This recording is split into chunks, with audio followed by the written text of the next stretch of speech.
Hi, my name is Jonathan Hicks. I'm back at the Dice Cup, and this evening I'm joined by... Fabien. Mark. And we've just finished playing the Grizzled, which is a cooperative game, and as you can see from the picture, you're kind of in the trenches in World War I, and the objective of the game is not to win the war or anything, you've just got to try and survive. You're working your way through this deck of obstacles or trials, traumatic experiences, if you like, and if you manage to get to the end, then peace arrives. Hurrah, and you get to go home. And as you go through the trials, I'll explain how it happens in a minute, they get piled on the discard pile, but if you ever run out of this deck, at the end of each round you're kind of adding some cards back onto your potential trials, but if you have to suffer too many trials, then you all die. So the way the game plays is, the person with the nice first player marker here decides how many cards we're going to get each, depending on how confident you're feeling. So maybe we're going to get 2 cards each. You kind of deal out 2 cards each, and then you look at your cards. So I've got these 2 cards here. And you then have to play cards into the middle. So if it was me to go, then I might decide to play this card here, which creates a knight trial, if you like, and also a bullet trial, and that's fine. And then Travi might play a card into the middle, and this is rain and bullets. Now, having 2 bullet cards is okay, but if you get 3 of them, you kind of lose the mission, which is bad. So you're trying to play cards in the middle, but avoiding having 3 of them. So then Mark plays a card, and oh, you see, this is particularly dangerous because we've got a gas mask. There's 2 rains though, so another rain or another bullet and we lose the mission. And this means we've got to draw another card at random from the top here. Let's hope it's not a bad one. So that's 3 bullets, so we would lose the mission.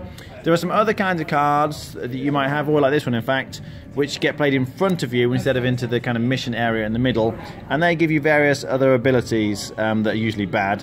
So for example, with this one here, I'm no longer allowed to speak, which makes it hard to do the review. But that was going to affect you in various ways. Now, if you manage to get to a point where, let's say we didn't have this one, and you think, okay, this is as far as I can go, then instead of playing a card, or once you've played all your cards, you can then withdraw. And when you withdraw, you're choosing to play one of these tiles in front of you to support one of the other people. So I might play this, secretly this right one, which means I'm going to support Mark because he's on my right.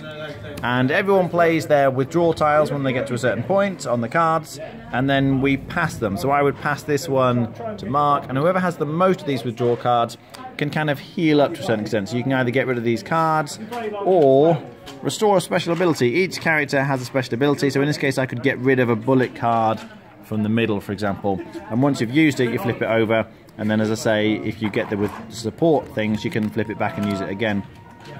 So you're trying to work through these. If you complete the mission, then these are kind of discarded. But then, kind of no matter what happens, some of these are going to get put back onto here. So this is like a timing mechanism. And as I say, if you get through all of these, you win. All right, what do we think? I like the game. Not too keen on the artwork, but as a cooperative, yeah, it's quite good. Okay. Mark? Short and sweet.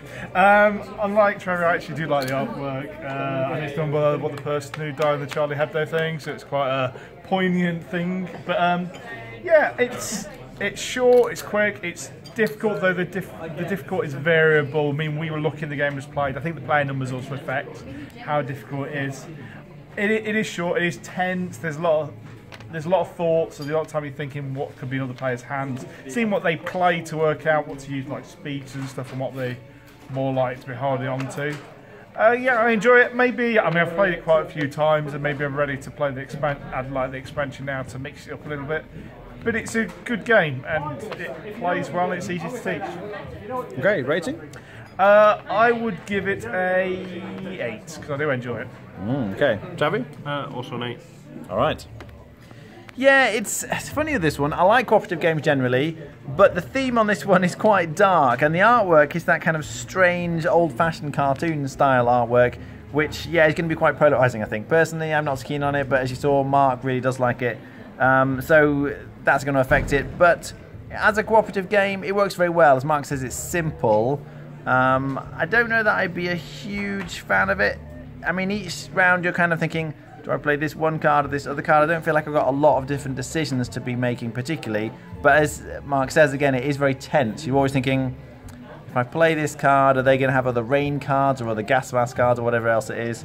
I like the kind of special ability, or not special ability, but the kind of things that negatively affect each of the players as they start to build up. You're like, oh, I'm restricted with this and I'm restricted with that. It kind of gets harder as it goes on in that sense. It's a nicely balanced game. I think it's been well designed, certainly. Personally, I think I'd be on a 6.5. All right, thanks for watching. That was The Grizzled.